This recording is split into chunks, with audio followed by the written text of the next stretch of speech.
Hello, our most developed student. My name is Confident and welcome to our 24-minute lesson. This is the ultimate guide in maths, science, career guidance, as well as a sneak peek in my personal experiences. This is a channel that is designed with you in mind. Let us dive into today's lesson.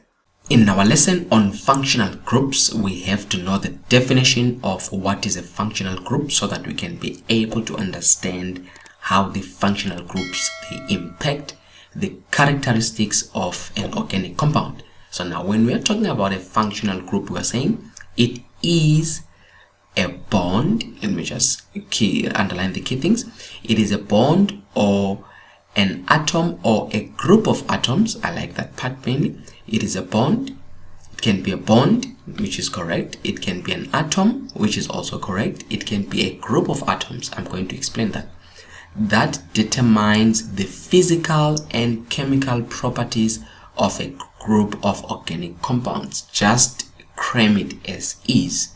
It will give you your 2 marks. So it is a bond, or it is an atom, or a group of atoms that determines the physical and chemical properties of a group of organic compounds. Now with the functional group, which we're going to be discussing now, there are 9 of them. Let us look also at the homologous series. Now we're saying it is a series of organic compounds that can be described by the same general formula, or in which one member differs from the next with a CH2 group. So we are saying these, when you're talking about these 9 functional groups, the 3 hydrocarbons, there is the homologous series. The haloalkanes, it's a homologous series. There is a homologous series for alcohols. There is a homologous series for aldehydes. There is a homologous series for for ketones. There is a homologous series for carboxylic acids, and then there is a homologous series for esters. So a homologous series, again, it is a series of organic compounds. Now these organic compounds that can be described by the same general formula, and the general formula is linked to the functional groups. Again, please, these are very, very important definitions that you need to know. They will ask you these definitions. Now when we come back to say the functional groups that will determine the physical, don't forget, and chemical properties of a group of organic compounds. Let's start with our hydrocarbons. Now we said there are 3 hydrocarbons. We've got alkanes. If you still remember, what's the next one? Which is alkenes. And then what's the third one? It's alkynes. Alright, so now if we're looking at the functional group, you need to be able to know what is the functional group of alkanes. So when you're talking about alkanes, the functional group is like this, right? And then we are going to say that, and I need to add something extra here, and you do that to say. So what do you mean? You are saying single bonds, remember, single bonds only, and part, and it must what? And carbon and hydrogen atoms only. It's a hydrocarbon, but just writing this to say this part here, you have explained that this is an alkane. Number 1, we can see the single bonds, and number 2, we can see that it involves only carbon and hydrogen. So what is that? These are alkanes. What about alkenes? Now look at this. When you're dealing with alkenes, you are saying this is the functional group. This is what we mean by alkenes. And then the first one, so if you do like that, it's a functional group, meaning all the alkenes, remember, is from number 1 to number 8. You will find this group, a carbon-carbon double bond. So this is from alkenes, and an example like this will be C, and then you put hydrogen there. Remember, this is a hydrocarbon, and then what we call this one? We call this one Ethene. So that's an example. And then the last one on the hydrocarbons is the alkynes, and the alkynes is triple bond. It's carbon-carbon triple bond, meaning all of the number 2 to number 1 to number 8 in a way, but we know that we said we start from 2 carbons. Now if you go up to number 8, you will find this group, and this the simpler example is this one here, and then we call it Ethyne. So look at the name. We are moving from alkanes, and then the simpler one on alkanes. If I can draw the simpler one, since we are dealing with 2 carbons, it will be like this. But you remember with the first one it's methane, but I'm going to leave out methane here. We'll start with 2 carbons, is ethane. You have to go back to the previous lesson how we moved from ethane, you moved to ethene, from ethene you moved to ethyne. So these are the common first 3 functional groups that you are supposed to be aware of.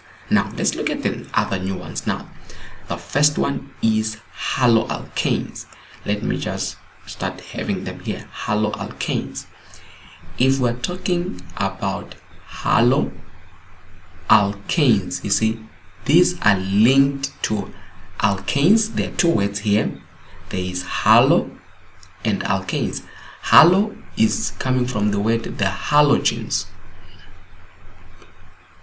and then alkanes is simple our hydrocarbon. Now the halogens, you are looking at group 7, and then they are usually referred as X, and X means the fluorine, the chloride, the bromide, and the iodine. You find these in group number 7. So they usually refer to as X. So how do you draw a halogen as a functional group? Remember, it's an alkane, so it's that, and then you put the X here. That is the functional group, and then you're going to say where X equal to, and then you say F Cl Br and I. That's what it means to say. For example, I can have a molecule like this. We are dealing with 2 carbons, so it will be hydrogen, hydrogen, hydrogen, hydrogen, and for now I can have now Cl and hydrogen, and then the name of this is that is chloroethane. So if I had Br here, it was going to be bromoethane. If I had let me say F here, it was going to be fluoroethane. See, already I'm telling you the names here. If I had I here, it was going to be iodoethane. So remember that. So all of them from number 1 to number 10. So if you number 8, if it had 8 carbon, 8 remember is octane, so it will be bromo-octane, chloro-octane, fluoro-octane, iodo-octane. Number 5 is pentane, then it will be chloropentane, fluoropentane, and so on. That is how it's go about. So these are haloalkanes. The next one is alcohols.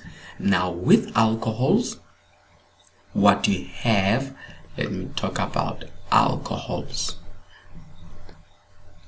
With alcohols, what you have as the functional group is very important. Now pay attention. With alcohols, you have got the C, the O, and the H. This is what you have as the functional group of alcohols.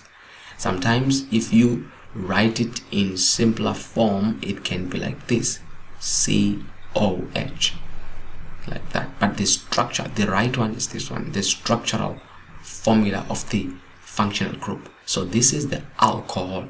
And then for example, if I give you a molecule with 2 carbons, this is hydrogen, hydrogen, hydrogen, hydrogen, then you've got OH and hydrogen. Now remember, it's O followed by H, single bond, single bond.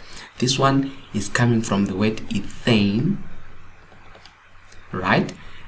Because it's 2. Remember, it's coming. I told you to say whenever you are naming this, you need to know first of all the alkanes. So 2 carbons is ethane, but we have eth. Now ethane. Now from alcohols, what we add OL, then it becomes ethanol.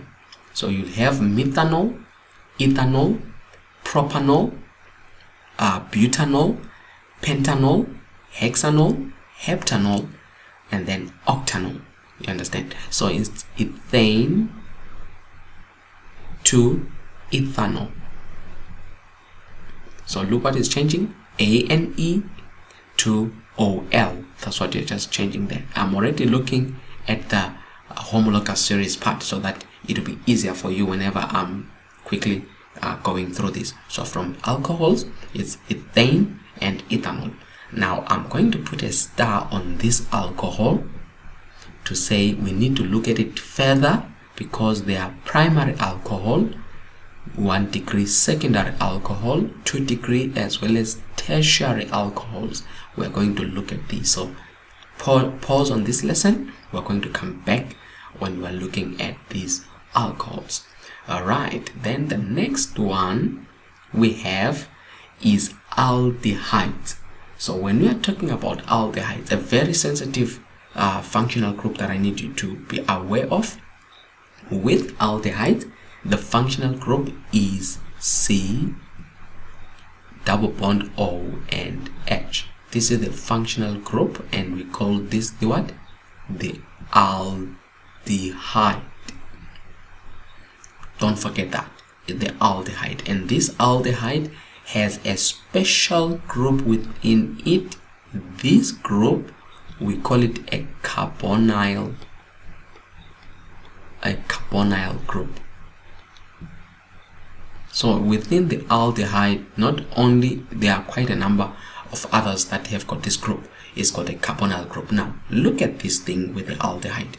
The aldehyde with the functional group, it continues. You can write it like this if you are looking at the condensed structural formula. It's C. Now look at how I'm going to represent that. It's CHO. This is very, very important. The order of the O and the H are very important. You must not write it like this. If you're talking about an aldehyde, you say COH. Look at the change. This one now means it's an alcohol. Are you getting that? And this one means it's an aldehyde. We just looked at the alcohol. If you go back, remember, there it is. I said you can write it as COH. Look at the OH part. Then there is the OH part. But if you say CHO, now we are dealing with what? With an aldehyde. And when you're dealing with an aldehyde, I can give you an example of an aldehyde with 2 carbons. 1, 2, and then you've got hydrogen, hydrogen, hydrogen, double bond O, and then we've got the H. Now remember, carbon can carry only a minimum and a maximum of 4. So this carbon here at the end with the carbonyl group has got 4. And what do we call this? So now, as I said, you are moving from ethane. Remember, ethane. Now ANE is changing. When it comes to an aldehyde, it becomes ethanol. So what did you add? You are adding AL, ethanol.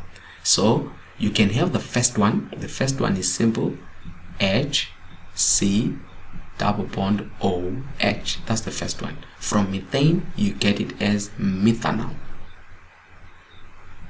See that? It exists. And then you have got propanol, butanol, and all those. Now, that is what? This is the aldehyde. Please don't forget, let me recap. If I say to you, give me the structure of the functional group of an alcohol. So the functional group of an alcohol, you'll identify it as CHOH, and then there's still that, and let me actually remove these hydrogens there. This is the functional group without the hydrogens. And then if I say on the other side, show me the aldehyde, and then with the aldehyde I'll say you have got C double bond O and H. Now if you write it in the condensed way, this becomes if in the condensed way it's COH or COH. Here on the condensed we've got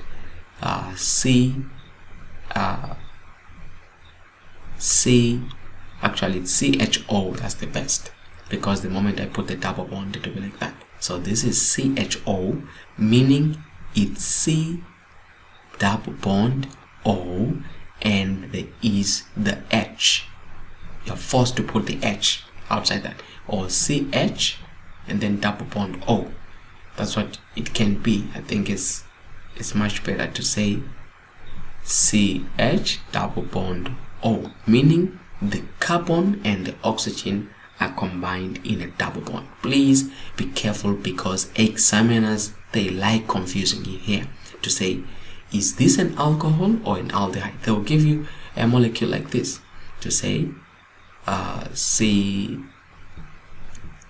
H H H and then C, and then after that they put OH and then H and then H, and then here they put C HO, just to trick you there. And then they ask you here which one is the alcohol and which one is the aldehyde. Maybe here they say COH. They just do it like this. Which one is the alcohol, which one is the aldehyde? Don't be tricked. If it starts with H, it's an aldehyde. If it starts with OH, it's an alcohol. So we are moving on. The next one here we have is what? From the aldehyde is a ketone. So with the ketone, remember this, let me write it down here. We are looking now at the ketones.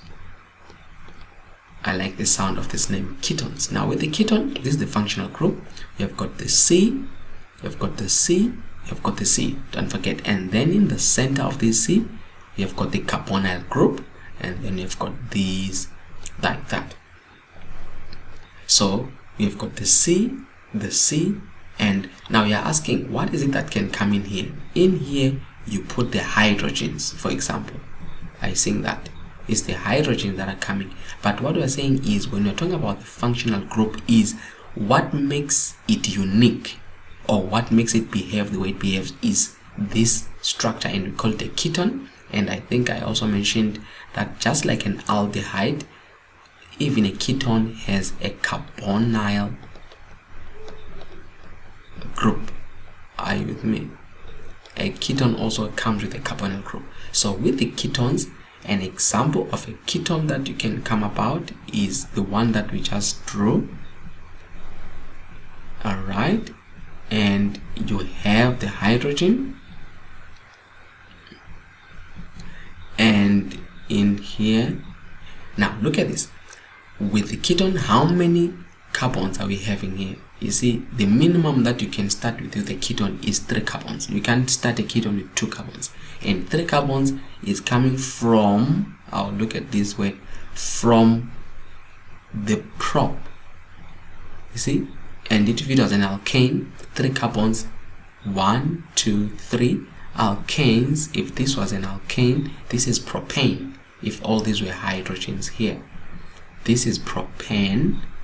Now if it changes to become a ketone, so if this was propane and if it changes to become a ketone, it what? Look at this, it becomes propanone, propanone,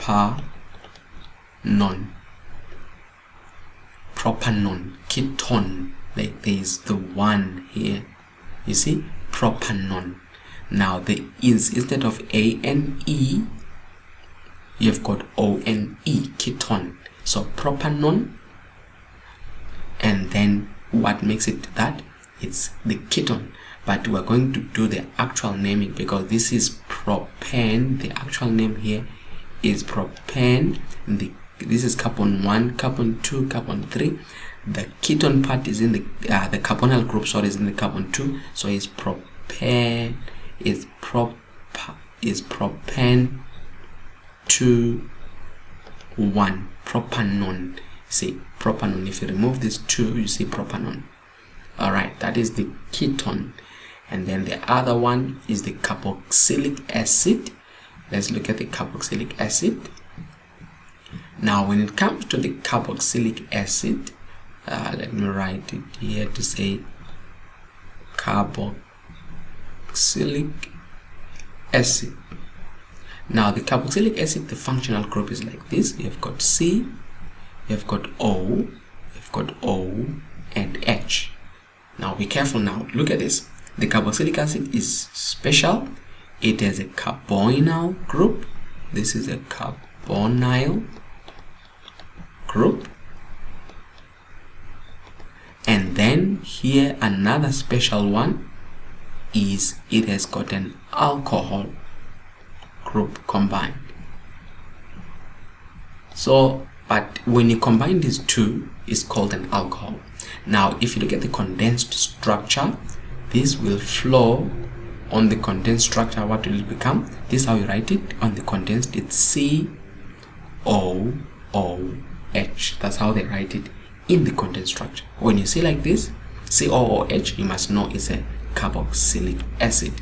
I repeat again, with the carboxylic acid, the structure, that COOH, it's C double bond O, then OH. Are you with me? That's a carboxylic acid. Now the first, the one with 2 carbons, it's 1, 2, for example, OH, and then here you've got hydrogen, hydrogen, hydrogen. Now remember, this comes from, we say it from 2 carbons is ethane. The alkane part is ethane, but you change the ANE to become ethanoic acid. So where did you change? You put oic instead of ANE. Yours is ANOIC. So it will be, you start with the first one. There is the first carboxylic acid with 1 carbon, which is COOH, and then you've got the hydrogen. This is methanoic acid. I think that. So you've got ethanoic acid, methanoic acid. Then the number 8 will be from octane, it will be octanoic acid. Number 7, heptane, heptanoic acid. Number 6, hexane, hexanoic acid. You see that? So that's what you're just dealing with when you're looking at these homologous series. So what is the last one? The last one is an ester or esters, but I prefer ester. It's an ester. These are very common ones, and when you're dealing with the esters, we're going to pause here for today. It is like this with the ester OOC. That is how the ester is. So we have got that COOC, but look at it. Also, it comes with a what? With a carbonyl group. So there are 3 of them now. A ketone has a carbonyl group. Carboxylic acid has a carbonyl group. Now an ester has a carbonyl group. See that? So that is this one. We call it an ester. Again, we're going to look at a very separate topic here that is called esterification later. So that is an ester, but now look at it. When you are writing it in the condensed form, look at how it becomes. It becomes COOC. Are you getting that? And then you have that. Now let me just show you what we did previously with the carboxylic acid, so that you don't confuse yourself. We said it comes as COOH, and if you remember these two, the COOH is like this, COOH, but the COOC is COOC. See the difference? The carboxylic acids end with an OH, that's the termination. But this one, for the ester, there is another carbon, meaning you can continue this chain, or you can continue it continuous, but the center molecule is that. So if I can draw the first structure of a carboxylic acid, it is that OC. I put the hydrogen here, and then also here I put that, and then I can come in, put another carbon. You see, you can grow this direction. And then this one, start with the first one here, it's methyl, and then how many carbons we are having? So it's methyl, and then the other one has got 2 carbons, 1, 2, it becomes methyl ethanoate. But we're going to discuss that. It's methyl ethanoate. We're going to discuss this kind of functional group. It's methyl, and then you've got what? Ethanoate. So now guys, these are the first functional groups that we're dealing with, but you need to know number 1 to number what? To number 8 of these. They are very, very important for you to know. Go through your book and learn to name them. It is very important for you to practice them. To practice, when you come to haloalkanes, practice from number 1 to number 8. When it comes to alcohol, practice from number 1 to number 8. Aldehydes and so on, ketones, carboxylic acids, as well as esters. We have come to the end of our lesson now. In the next lesson, very important part, I'm going to be briefly looking now at each of them to say quickly. Alcohols, we look at haloalkanes, we look at carboxylic acids, we look at aldehydes, we look at ketones, we look at esters, just in brief, so that we can just get through this, so that we can have an appreciation of their naming. We have come to the end of our lesson. Remember, it's very important for you to subscribe so that you can be notified every time I post a new video. We've come to the end of our lesson. Thank you.